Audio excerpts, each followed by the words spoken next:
స్వామి మీరు సదాశివుడిని సెలవించారు.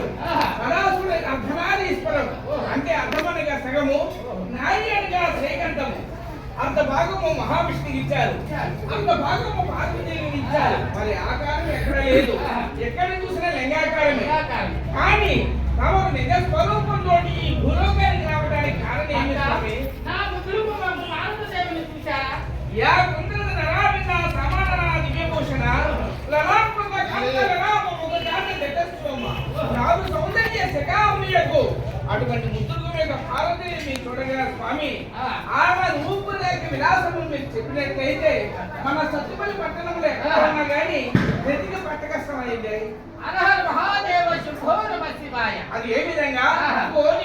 శిరోత్తమ లేని పురుషవరు లేని ధరుడను కోరి నాదాకను కోర పిలిచితిని వారినందరిక్కడకు తోడుకొని రమ్ము భక్త.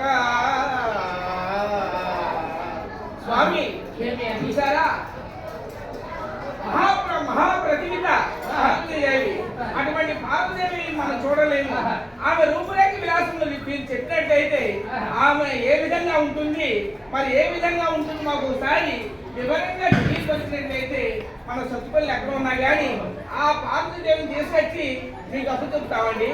ఆ రూపురేఖ ఏ విధంగా ఉన్నాయంటే, విభూతి రేఖ తెలకయు అభిమతము తీరు కొప్పు అలిగుంపెలకు నుండు ఓ పిల్లచుండేటి సాధ్య విలాసిని చూసారండి. మూడు లోకాలు అతని ఇతర సుతల రసాతలు, ఈ మూడు లోకాల్లో కూడా ఈ త్రిభువనంభున పార్వతిని భోలిన పనతుడు గలదా.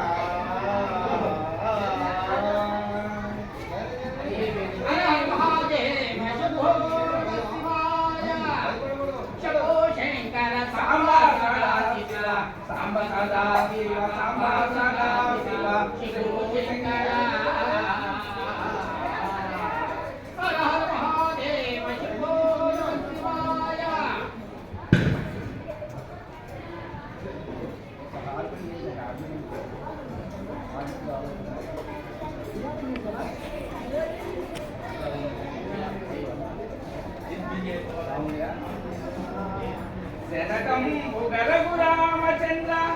రామచంద్ర, నేను మీ దాసుని కాదా?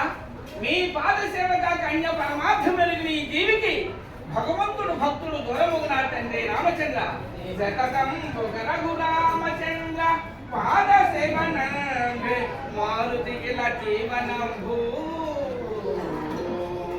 ప్రభుపేత రామ.